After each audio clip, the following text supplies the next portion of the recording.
क्या आपने कभी सुना है कि किसी के एक शब्द से पूरी जिंदगी बर्बाद हो सकती है? सिर्फ एक आशीर्वाद या एक श्राप और इंसान का भाग्य बदल जाए। श्राप यानी ऐसी अदृश्य शक्ति जो इंसान के जीवन को अंधकार से भर सकती है। आज के इस एपिसोड में हम बात करेंगे श्राप की रहस्यमयी दुनिया की, जहां विश्वास, डर और सच्चाई सब एक साथ मिलते हैं। श्राप क्या होता है? श्राप एक ऐसी नकारात्मक शक्ति या वाणी मानी जाती है जो किसी व्यक्ति की जिंदगी पर बुरा असर डाल सकती है। जब कोई व्यक्ति गुस्से, दुख या पीड़ा में किसी और के लिए बुरा कहता है तो उसे श्राप कहते हैं।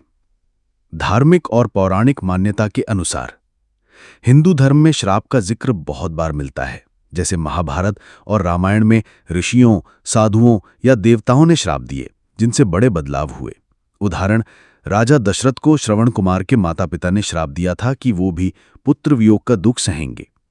शकुंतला को ऋषि दुर्वासा ने श्राप दिया था कि उनका पति उन्हें भूल जाएगा। अन्य संस्कृतियों में ग्रीक, मिस्र और यूरोपीय कथाओं में भी श्राप का उल्लेख है, जैसे फेरोज कर्स या विट्स कर्स। आध्यात्मिक मान्यता के अनुसार माना जाता है कि शब्दों में बहुत शक्ति होती है। जब कोई व्यक्ति पूरे भाव और ऊर्जा के साथ किसी को बुरा कहता है तो वो ऊर्जा नकारात्मक तरंगों की तरह काम करती है और उस व्यक्ति के जीवन को प्रभावित कर सकती है। मनोवैज्ञानिक पहलू के अनुसार कई बार लोग श्राप को अंधविश्वास मानते हैं। असल में डर और विश्वास ही इंसान की सोच और जिंदगी को बदल देते हैं। अगर किसी को लगता है कि उस पर श्राप है तो उसका मन और शरीर भी वैसा ही अनुभव करने लगता है। सरल शब्दों में श्राप यानी किसी के दुख, क्रोध या पीड़ा से निकला वो वचन जिसे लोग अशुभ मानते हैं और जिसका असर व्यक्ति के जीवन पर बुरा पड़ सकता है। क्या प्राचीन मान्यता के अनुसार बोले गए शब्द ब्रह्मांड में तरंग की तरह फैलते हैं? हाँ, बिल्कुल। प्राचीन मान्यता और आध्यात्मिक दर्शन में ये विचार गहराई से जुड़ा हुआ है कि बोले गए शब्द केवल ध्वनि नहीं होते, बल्कि ऊर्जा होती है। जब हम कोई शब्द बोलते हैं तो वो ध्वनि तरंग यानी कि साउंड वेव के रूप में बाहर निकलकर वातावरण में फैलता है। विज्ञान भी ये मानता है कि ध्वनि कभी नष्ट नहीं होती, बल्कि किसी न किसी रूप में ब्रह्मांड में मौजूद रहती है। भारतीय वेदों और उपनिषदों में भी यही बात कही गई है कि शब्द ही ब्रह्म है, यानी शब्द ब्रह्म स्वरूप है। मंत्र जाप इसी सिद्धांत पर आधारित है। हर ध्वनि का एक स्पंदन होता है। हर स्पंदन का असर हमारे मन, शरीर और वातावरण पर पड़ता है। बार बार बोले गए शब्द या मंत्र तरंगों की तरह फैलकर एक ऊर्जा क्षेत्र यानी कि एनर्जी फील्ड बना लेते हैं। इसलिए प्राचीन मान्यता है कि बोले गए शब्द वरदान भी बन सकते हैं और श्राप भी। अगर शब्द सकारात्मक हैं तो वे शांति, स्वास्थ्य और सफलता की तरंग पैदा करते हैं। अगर नकारात्मक हैं तो वे दुख, भय और असंतुलन का वातावरण बना सकते हैं। यही कारण है कि कहा गया है कि बोलने से पहले सोचो, क्योंकि शब्द वापस नहीं आते। क्या आशीर्वाद और श्राप दोनों एक ही सिक्के के दो पहलू हैं? आशीर्वाद यानी ब्लेसिंग और श्राप यानी कर्ज को अक्सर दो विपरीत शक्तियां माना जाता है, लेकिन अगर हम गहराई से सोचें तो ये वास्तव में एक ही सिक्के के दो पहलू जैसे हैं, क्योंकि दोनों ही मानव चेतना और वाणी की शक्ति से जन्म लेते हैं। बस फर्क इतना है कि एक प्रकाश की तरह जीवन को रोशन करता है और दूसरा अंधकार की तरह राह में बाधा डालता है। क्यों लोग मानते थे कि बुजुर्गों और ऋषि मुनियों का श्राप से कोई नहीं बच सकता? लोग मानते थे कि बुजुर्गों और ऋषि मुनियों का श्राप अटल होता है क्योंकि उनकी वाणी तप, सत्य और संकल्प शक्ति से भरी होती थी और समाज की सामूहिक आस्था उसे और भी प्रभावी बना देती थी। ये मान्यता भारतीय संस्कृति और प्राचीन परंपराओं में गहराई से जुड़ी हुई है। लोग मानते थे कि बुजुर्गों या ऋषि मुनियों का श्राप अटल होता है और उससे बचना लगभग असंभव है। इसके पीछे कई कारण हैं। ऋषि मुनि वर्षों तक कठोर तप करते थे। तपस्या से उनकी वाणी और संकल्प शक्ति अत्यंत प्रबल हो जाती थी। उनका एक शब्द साधारण मनुष्य के 1000 शब्दों से कहीं अधिक प्रभावी माना जाता था। इसलिए कहा जाता था कि उनकी बोली हुई बात सृष्टि के नियमों से भी टकरा सकती है और बुजुर्गों ने जीवन का गहन अनुभव और तप सहा होता था। माना जाता था कि जब वे आशीर्वाद या श्राप देते हैं तो वो केवल भावनाओं से नहीं, बल्कि सत्य की गहरी समझ से निकलता है। इसीलिए उनके शब्द फलदायी होते थे। क्या आपने कभी किसी ऐतिहासिक श्राप के बारे में सुना है? पौराणिक श्राप भारतीय पुराणों और महाकाव्यों का बहुत महत्वपूर्ण हिस्सा है। इनका उल्लेख रामायण, महाभारत, वेद, उपनिषद और पुराणों में बार बार मिलता है। श्राप को केवल दंड नहीं माना गया, बल्कि इसे एक ऐसी शक्ति के रूप में देखा गया जो नियति को बदल सकती थी।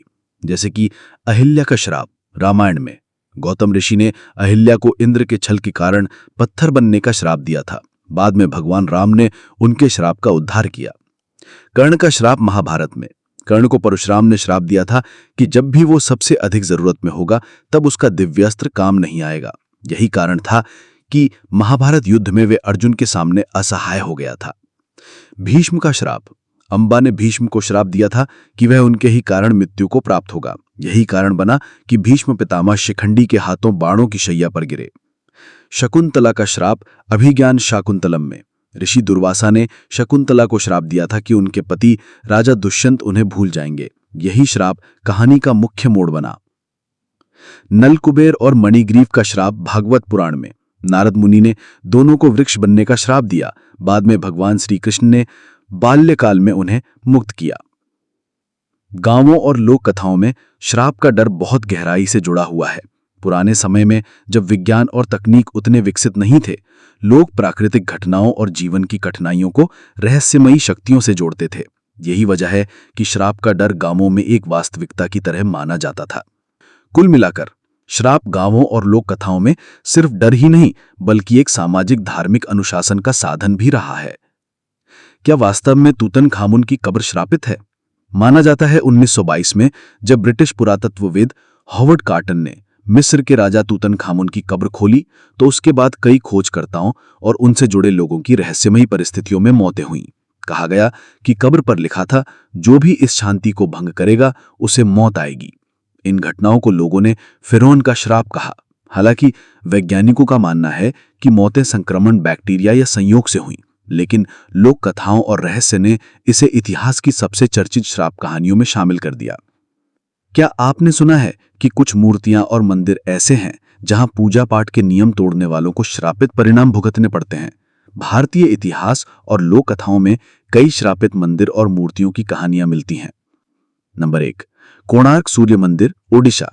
कहा जाता है कि यहां की मूर्ति और मंदिर निर्माण अधूरा रह गया क्योंकि मुख्य शिल्पकार को श्राप मिला। नंबर 2, कुलधारा गांव, राजस्थान। पूरे गांव को श्रापित माना जाता है। कहा जाता है कि यहां कोई बस नहीं सकता। नंबर 3, काष्ठ मंडप मंदिर, नेपाल में, भारतीय संस्कृति से जुड़ा हुआ। कथा है कि यहां प्रयुक्त वृक्ष एक देव वृक्ष था जिसे काटने पर श्राप लगा। नंबर 4, तंजावुर का बृहदेश्वर मंदिर, तमिलनाडु।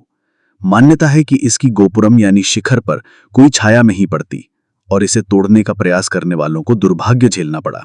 नंबर 5, कर्नाटक का कुक्के सुब्रमण्य मंदिर। यहां नाग देवता की मूर्तियों को छेदना अशुभ माना जाता है। श्राप एक ऐसा शब्द जो डर और रहस्य दोनों से भरा है। कभी ये भाग्य बदल देता है, कभी सिर्फ हमारे विश्वास को। शायद सच ये है कि श्राप उतना ही शक्तिशाली है जितना हम उसे मानते हैं। तो क्या श्राप हकीकत है या सिर्फ डर की छाया? निर्णय आपका है। मिलते हैं अगले वीडियो में नए विषय के साथ। तब तक के लिए अलविदा।